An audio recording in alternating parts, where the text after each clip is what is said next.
All right, so recently I've been helping out an existing client with their paid media strategy, and we've been able to generate some really good results. And I'm talking generating sales qualified leads. So these are not just people that are giving you their name, email, and just random information. No, these are literally people that are raising their hand and saying, "Hey, I want to book a consultation with your team." Obviously the team that I'm helping out. These are people that are saying, "I want to book a time with that team and find out exactly how they can help me." So we've been doing this through a strategy that is on Meta, and it's through the instant lead forms. So if you're not familiar with what instant lead forms are, it's basically a native advertising kind of setting that you can use within Meta, where instead of the lead going to your website and then you probably have a form within the website in which they can fill out whatever information, instead of going to the website, they are kept within the platform.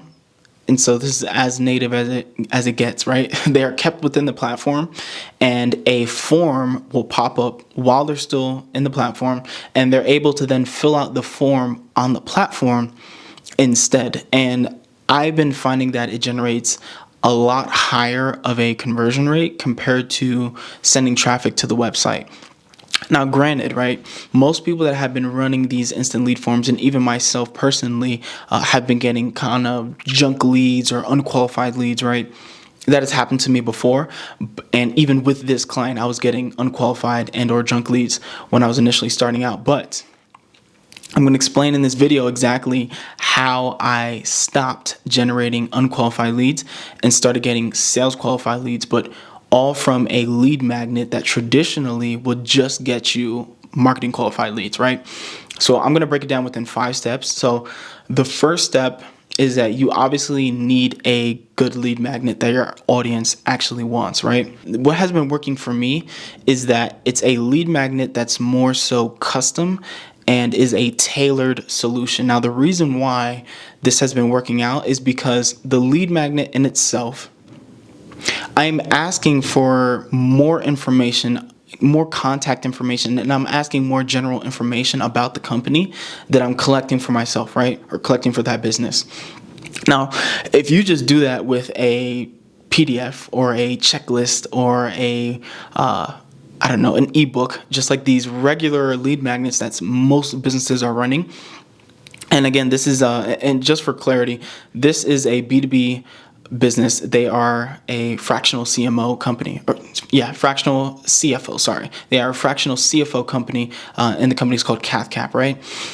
So they're going after specifically lawyers, and as everyone that's in the marketing industry knows, lawyers are probably some of the most expensive people to go after, let alone if they're marketing leads, or if they're looking for a marketing company, or if they're looking for financial services or anything like that. They're usually a very expensive audience to go after. So that is why we couldn't just directly send them to a consultation page. That just wasn't working out. So we needed to formulate a lead magnet in order to get these leads at a cheaper cost, right? That actually made sense for the business. So like I said, this lead magnet needs to be a custom and tailored solution, because we're going to be asking for information that is kind of invasive, right? Like a company might deem, hey, you're asking for my revenue, you're asking for maybe the company headcount, you're asking for this, asking for that.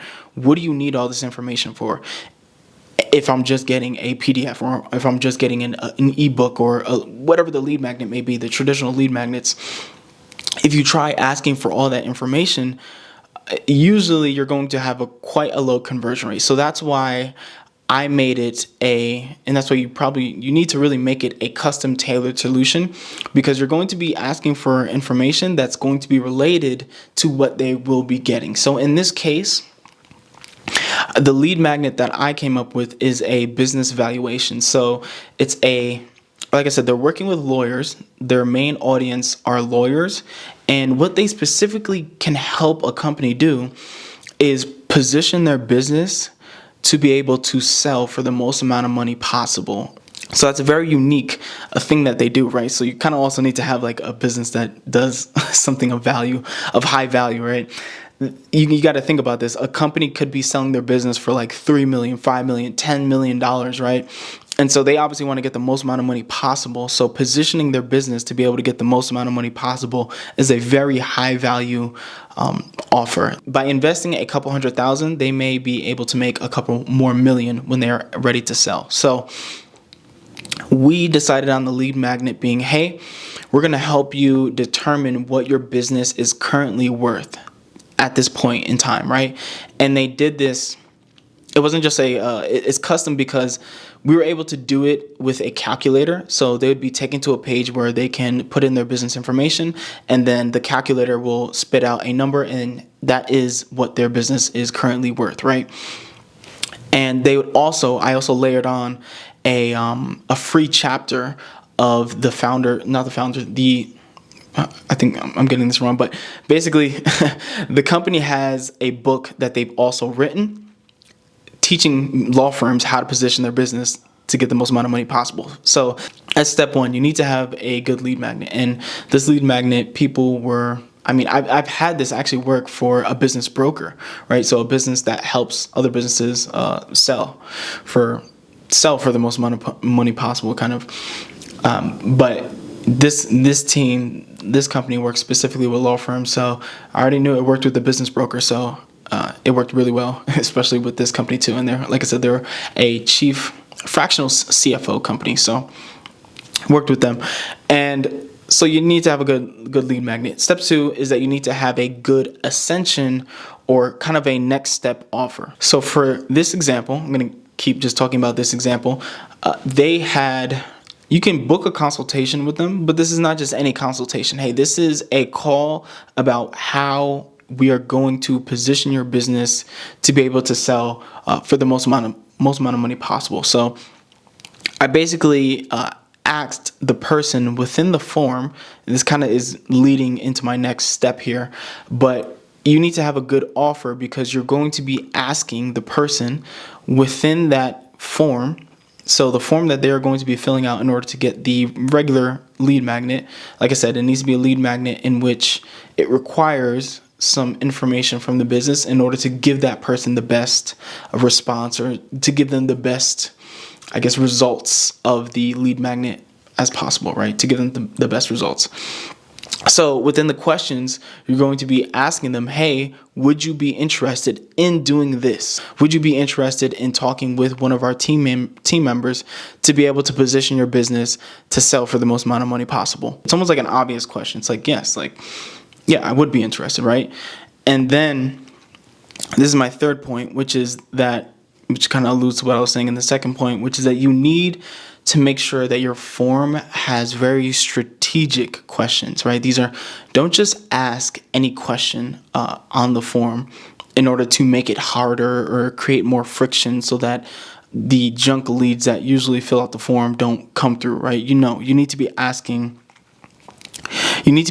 questions that have a purpose. Every single question that you ask needs to have a purpose. So like I was mentioning with that first question, or that question that I was talking about, that goes into an ascension offer, that was very strategic, right? Because most people have, hey, book a consultation with us or book a discovery call with us. And it's like, okay, well, what am I getting out of that, right? Like, they know that whoever's going to be booking the call knows that you're going to be selling to them. So what are they going to be getting out of that? You need to at least be giving them something for them to be able to book the call. So if you tell them, hey, by the end of this call, you will have XYZ or whatever benefit in order to do XYZ, right?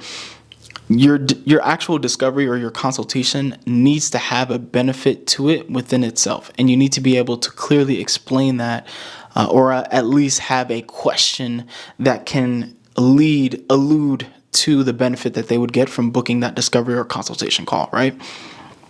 So boom, so that's exactly what I did on the form. I asked that question, and then I asked some other questions such as, okay, well, how soon are you looking to sell? Are you looking to sell within the next 12 months? Or are you looking to sell within the next 6 months? As soon as possible? What does that time frame look like for you? Okay, you're looking to sell that soon? Perfect. And I'm asking that question because I'm going to be able to pass along to the sales team leads that are actually ready to go within the next 3 months, right? So, hey Tom, wanted to reach out because I saw you filled out our business valuation and also saw that you were looking to sell your business in the next 6 months. Listen, I wanted to make sure that I get to you as fast as possible. Wanted to make sure I could help you get on this process to be able to sell your business as fast as, as soon as possible. The sales team having that information will be able to then label certain leads. Okay, I need to make sure I get to this lead first, or I need to get to that lead. You should be getting to leads as soon as possible within the first 5 minutes that they fill out the form, but you can at least add some type of stage in which they are in their journey to sell their business, right? So that's valuable information that a sales team would like to know because they can then use it to make their outreach more personalized, right? So that was a strategic question that I asked. Another question that I asked was obviously, hey, what type of business do you own, right? Because on the lead forms, you want to make sure that you're actually getting the people that you're going to want to work with, right? Your ideal customer profile. So in this case, they were law firms. So I made sure that, hey, do you actually own, are you the owner or operator of an actual law firm, right? Wanted to make sure they were that. I then I did something very strategic here too, which I think is one of the main reasons why I was able to get so many qualified leads. Two main things, right? I'm going to address the first one. So the first thing I did was that I removed the autofill field that Facebook requires, right? Or not requires, but in some cases you can get around it. So there's a field in the contact section, right? So it's the contact information.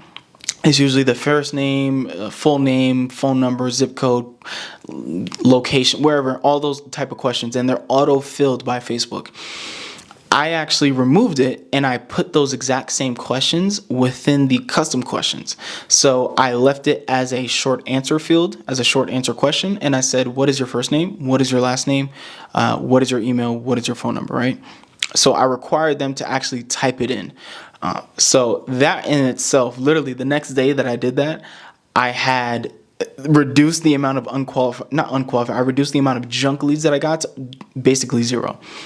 I still get one within every 20, maybe one within every 35 or something like that, right? I probably get one or two a month that are like weird emails and they kind of just look spammy, right? But that immediately cut it down significantly by doing that. And then the next thing that I did was, which alludes to now my fourth point, which is using conditional logic questions, right? So there's a setting within the instant lead forms, and you can also do this within the forms on your website, right? But I basically only want to allow certain people to reach the thank you page, and anyone that I deem as not a lead, I want that information to be passed back to Facebook or to Meta. And in this case, like I said, I'm talking about this specific case. I wanted the information of the people that were reaching the thank you page to be passed back to Meta, and the people that were not a qualified lead to also be passed back to Meta. Like, hey, don't go after these people. Don't continuously try to go after these people that answer the form in this specific way. So my fourth point is use conditional logic within your form. And like I said, what that means is that basically, let's say you had that question of what type of business do you own?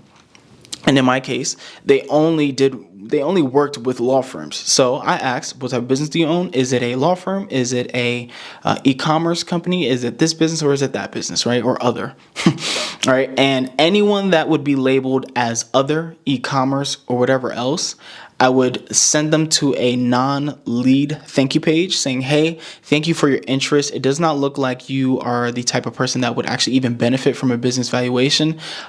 However, if that was a mistake, I still want to allow you to access it, right? So they can click the link. They can still access it if they want to. But my job is making sure that person that was labeled as a non-lead, that information gets passed to Facebook and says, hey, stop going after these people. Because I don't know if maybe they had basically they answered the question in a way that I would deem them as not a lead, not a qualified lead. So I want the information to be passed back to Facebook. Now, the people that do move forward, I also want that information to be passed back to Facebook. So the people that actually reach the thank you page and that are now considered a qualified lead based on the ways that they answered the questions, they're most likely 80% of the time, they're 80-90% of the time, they're probably going to be a qualified lead. And especially now, where I am with the business of CalfCap, we've been running this for a while now. So I've been able to dial in to the point where they are meeting the revenue criteria. These are law firms that are doing over $3 million in revenue a year. These are law firms that are they're ready to sell within the next 6 months. Like all this, I've been able strategically, right? Periodically, I've been able to make the form a little more difficult to fill out. But now we are at the point where literally it's their 100% ideal customer profile that are filling out this form and saying, hey, I want to book a consultation with you guys. Here's my phone number. I want you guys to call me in order to get this scheduled. Because that's exactly how I put it on the form. I said, hey, put in your phone number and we're going to reach out to you in order to get that consultation scheduled, right? And like I said, the consultation, I explain exactly what they're getting within the consultation within the instant lead form as well. So I put all that information within the form. Now, my fifth point is what I've pretty much already said, which is you can test, I would say more so specifically, test instant lead forms by Meta, because I've been finding that Meta has these instant lead forms have a higher conversion rate compared to the standard website forms, right?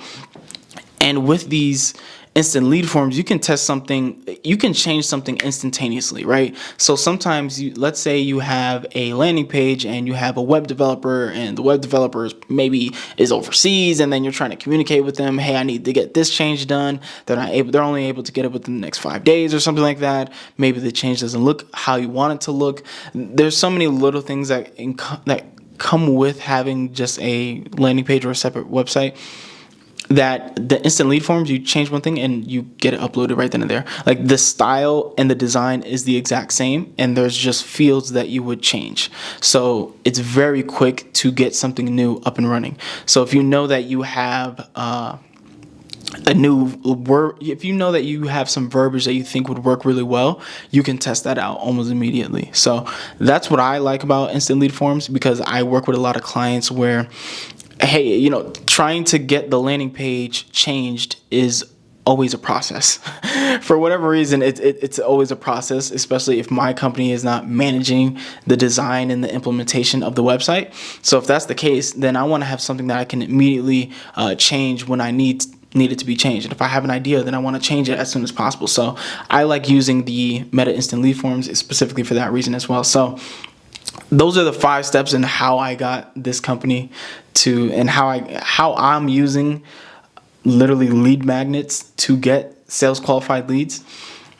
And it's through one, having a good lead magnet, a lead magnet that's custom and that's going to be tailored to your ideal customer profile. Number 2, making sure that I have an ascension offer that is going to be of benefit to that person. And if I know that ascension offer requires a discovery call, I'm going to explain exactly what the benefit of booking that call is with that person. Step 3 is that I make sure that my form asks strategic questions, right? I ask very strategic questions. Every question has a reason behind it. And every question also is a way for me to filter that person that's filling out the form to see if they are actually my ideal customer. And if they are not, then step number 4, I use conditional logic, and I tell those people that are not my ideal customer profile they still can access the lead magnet if they really want to, but I make sure that Meta, or whatever advertising platform that you're on, I would make sure that it knows, hey, stop getting me these people. Do not allow these, don't optimize for these people. So I use conditional logic, and I make sure that anyone that answers the form in a specific way, they are sent to the correct thank you page. And I then optimize my ads around the lead thank you page, and the non-lead thank you page, then that information gets fed back to Facebook and says, stop going after these people. And then the last one is test out Meta's instant lead forms, because at the end of the day, I've been finding some great success with it, and I've managed to find a way to stop getting junk leads. And I also now have an exact strategy on how to actually get sales qualified leads from these instant lead forms. So I get to take advantage of the higher conversion rate, being that it is a native experience. So I get to take advantage of the the higher conversion rate, and it just works out a whole lot better, especially as an advertiser that doesn't have control over a client's website. Sometimes the website takes forever to get changes up and running. You got to get things approved, and so the instant lead forms just allows me to quickly reiterate, quickly allow me to test different things that I want to test. And like I said, the biggest benefit is that it's a native experience. So usually the conversion rate is higher within native advertising. So that's how I'm getting some SQLs. That's how I'm getting a lot of SQLs, I would say. Literally, last month we spent about $1,500 in total ad spend, and I've gotten 40 sales qualified leads for CathCast specifically.